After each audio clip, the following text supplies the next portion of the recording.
Hello students, hope you all are fine and doing well. You are watching videos. Sometimes you have doubt. You can ask it through our web page.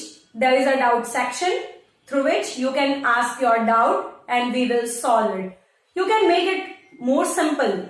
You can join Google Classroom. Google Classroom will give you notification on your phone when assignment or announcement are posted on our web page. Please join Google Classroom so you can ask your doubt easily to your teachers. Earlier, we have studied second chapter, acids, bases and salt. In this session, we will revise all the topics that we have covered in this chapter, all the important points which you need to remember when you prepare for test or exam. Let's see physical properties of acids and bases. Acids are sour in taste. Base, they have bitter taste. Acid turns blue litmus to red, while base turn red litmus to blue. If we use synthetic indicator like phenolphthalein, it remains colorless in acidic solution while it turns pink in basic medium. If we use methyl orange, it turns red in case of acid while it turns yellow in basic solution. Acids generally give H plus ions in water while base give OH minus ions in water. We have used three types of indicators to identify acid or base. First, natural indicator. In that we can use turmeric or litmus solution. By that we can use litmus paper like red litmus or blue litmus paper.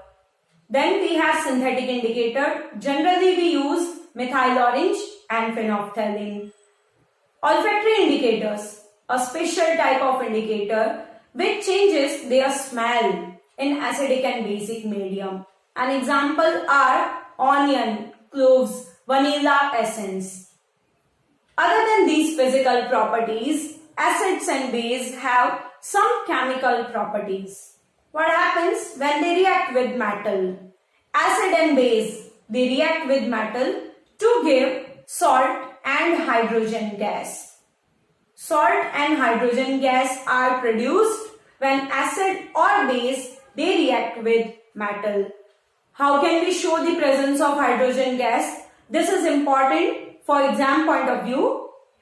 Hydrogen gas is colorless, it is odorless. But if we keep a burning candle near it, then candle, it blows off with a pop sound. That shows the presence of hydrogen gas. Another chemical property. What happens when acid, it reacts with metal carbonate or metal hydrogen carbonate? While reacting with carbonates, metal carbonate or metal hydrogen carbonate, acids give salt, CO2 gas and water.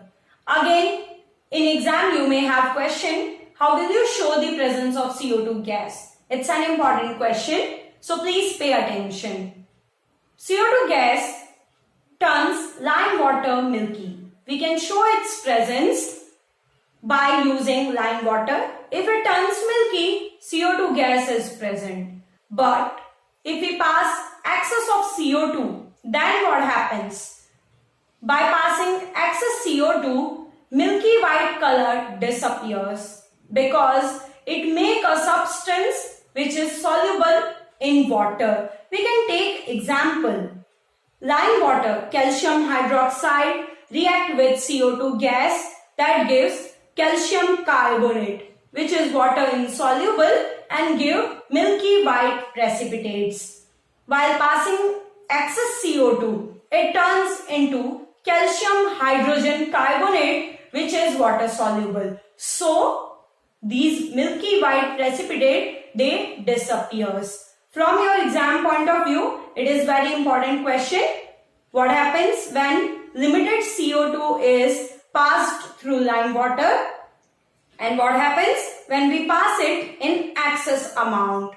Now, a very important reaction of acid and base. how they react together. When we mix acid and base, how do they react? Do they react? Yes, they give salt and water. Salt, which is neither acidic nor basic. It is a neutral substance. So this reaction, it is called neutralization reaction. Reaction of acid and base give salt.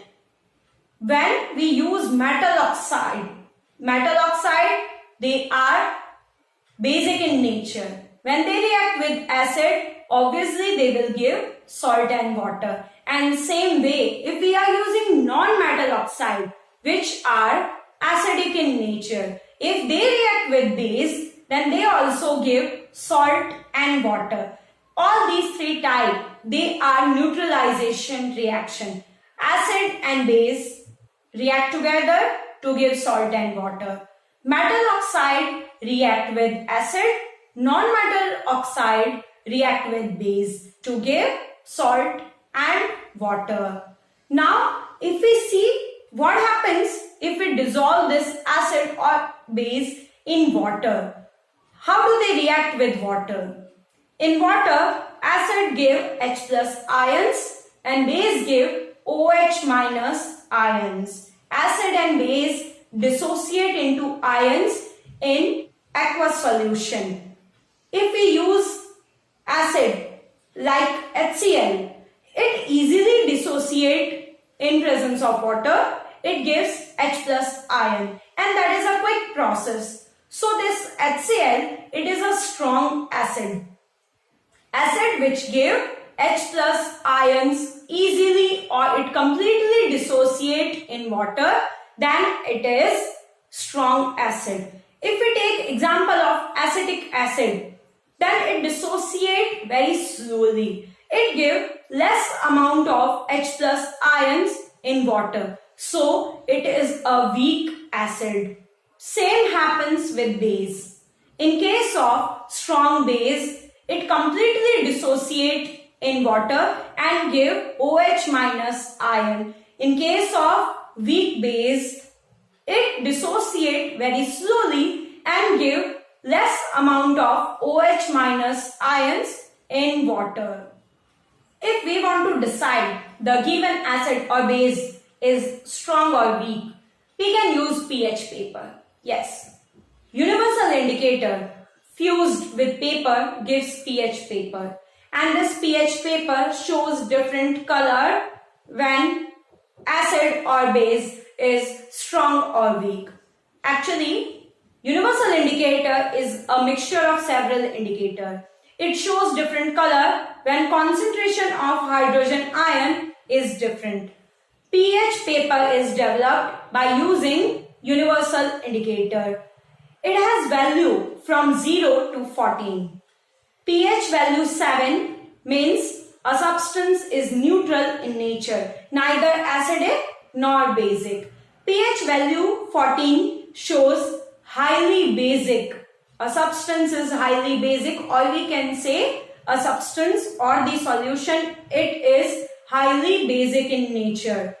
Strong base, they have pH value 14. While strong acid, highly acidic substance, they have pH value near to 0.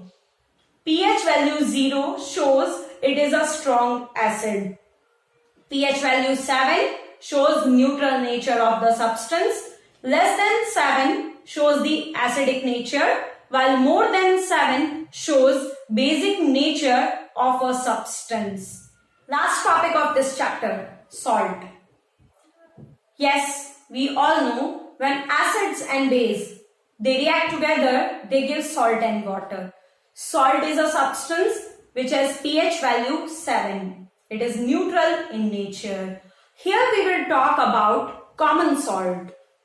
Common salt, NaCl, sodium chloride. Yes, a very important part of our food.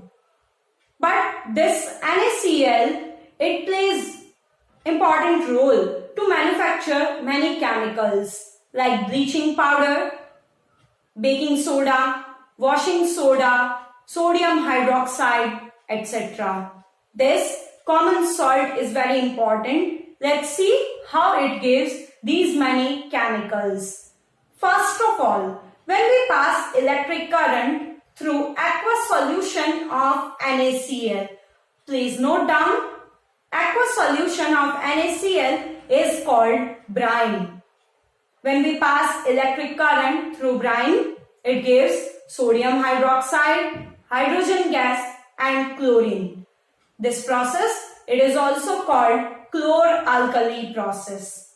These three products, they have their uses, like sodium hydroxide, it is used in making fibers, in paper industry, etc. Hydrogen gas, it is used for manufacturing ammonia, it is used as a fuel. Chlorine gas, it is used to manufacture bleaching powder. Yes, when chlorine gas is passed through slaked lime, it gives bleaching powder. Bleaching powder is a strong oxidizing agent which is used in many chemical industry.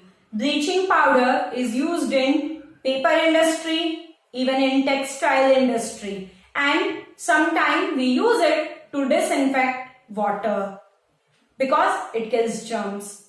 Common salt, it is also used as raw material to manufacture baking soda. Yes, we all know its use. We use it in our food to make it soft, spongy, fluffy. This baking soda has many other uses. But before that, let's see how it is produced by using NaCl. When sodium chloride reacts with ammonia in presence of CO2, it gives sodium hydrogen carbonate. Chemical name of baking soda, sodium hydrogen carbonate. This baking soda, it is used in soda acid fire extinguisher to make washing soda, and this baking soda can be converted into baking powder. If we add a mild acid like tartaric acid, if we add it in baking soda, then it converts into baking powder that we use to make bakery items. Baking soda is used for making washing soda. How we can make washing soda? By using baking soda. When we heat baking soda, it gives sodium carbonate. Recrystallization of sodium carbonate, adding water molecule in sodium carbonate, it gives washing soda. That has formula Na2CO3 10H2O. This washing soda we can use in paper industry, soap industry, glass industry, and it is a very common cleaning agent in our house.